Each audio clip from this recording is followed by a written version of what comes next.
അങ്ങനെ ഇന്ന് നേരെ ഗുരുവായൂർ അമ്പലത്തിലേക്ക് പോകണം. അപ്പോൾ ഞങ്ങളുടെ കല്യാണം കഴിഞ്ഞിട്ട് ഏകദേശം 1 മാസം ആകാറായിട്ടുണ്ട്. അപ്പോൾ നമ്മൾ വീണ്ടും ഒന്നുകൂടെ കല്യാണം കഴിക്കാൻ വേണ്ടിയിട്ട് ഗുരുവായൂർ അമ്പലത്തിൽ പോവാണ്.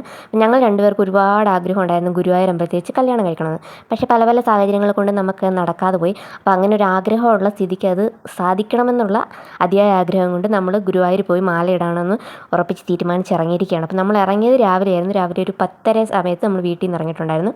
പോകുന്ന വഴിക്ക് ഒരു വിരുന്നൊക്കെ ഉണ്ടായിരുന്നു രാമങ്കരിയിൽ. അവിടെ നിന്ന് വിരുന്നൊക്കെ കഴിഞ്ഞിട്ട് നമ്മൾ അവിടെ നിന്ന് ഒരു ഏകദേശം 3:30 ആയപ്പോൾ ഇറങ്ങി. ഏകദേശം രാത്രിയായിട്ടുണ്ട്. 11:45 നമ്മൾ ഗുരുവായൂർ എത്തിയപ്പം 11:30 മണിക്ക് ഗുരുവായൂരത്തെ തിരക്കാണ് ഇപ്പോൾ ഈ കണ്ടുകൊണ്ടിരിക്കുന്നത്. നടയൊക്കെ അടച്ച് എല്ലാവരും തൊഴുതൊക്കെ ഇറങ്ങി. നല്ല അടിപൊളി തിരക്കാണ് കേട്ടോ. 11:30 ആണെങ്കിൽ നമ്മുടെ പകൽ പോലെ നല്ല തിരക്കാണ്. അങ്ങനെ നമ്മൾ സുഖമായിട്ട് ഉറക്കമൊക്കെ കഴിഞ്ഞ് പിറ്റേ ദിവസം ഒരു 4:30 ആയപ്പോൾ നമ്മൾ എഴുന്നേറ്റ് കുളിച്ച് ഒരുങ്ങി നമ്മൾ അമ്പലത്തിലേക്ക് വന്നിരിക്കുകയാണ്. അമ്പലത്തിൽ വന്ന് പൂവൊക്കെ വാങ്ങിച്ച് തലയിലൊക്കെ ഫിറ്റ് ചെയ്ത് നേരെ നമ്മൾ തുളസിമാലയൊക്കെ വാങ്ങിച്ചിട്ട് നേരെ അമ്പലത്തിലെത്തിയിട്ട് മാലയിടുകയാണ്. നമ്മൾ അമ്പലത്തിൽ നടയ്ക്ക് മുന്നിൽ നിന്ന് നമുക്ക് ഇതുപോലെ മാല ഇടാൻ പറ്റും. അല്ലെങ്കിൽ നമ്മുടെ മണ്ഡപത്തിൽ കയറി മാല ഇടണമെങ്കിൽ നമ്മൾ 750 രൂപ കൊടുത്ത് രജിസ്റ്റർ ചെയ്ത് കഴിഞ്ഞാൽ നമുക്ക് മണ്ഡപത്തിൽ കയറി മാല ഇടാൻ പറ്റും. മാലയോ ഇടാനോ അതുപോലെ തന്നെ താലി വീണ്ടും പൂയിച്ച് കെട്ടാനൊക്കെ പറ്റും. അപ്പോൾ നമ്മൾ ജസ്റ്റ് മാലയിടിയിൽ മാത്രമേ ഉണ്ടായിരുന്നുള്ളൂ. ഗുരുവായൂർ കല്യാണങ്ങൾക്കൊന്നും മുഹൂർത്തം ഇല്ലാത്തതുകൊണ്ട് തന്നെ നമുക്ക് നട തുറന്നിരിക്കുന്ന ഏത് സമയത്തും മാലയിടാനും താലി കെട്ടാനും ഒക്കെ പറ്റും.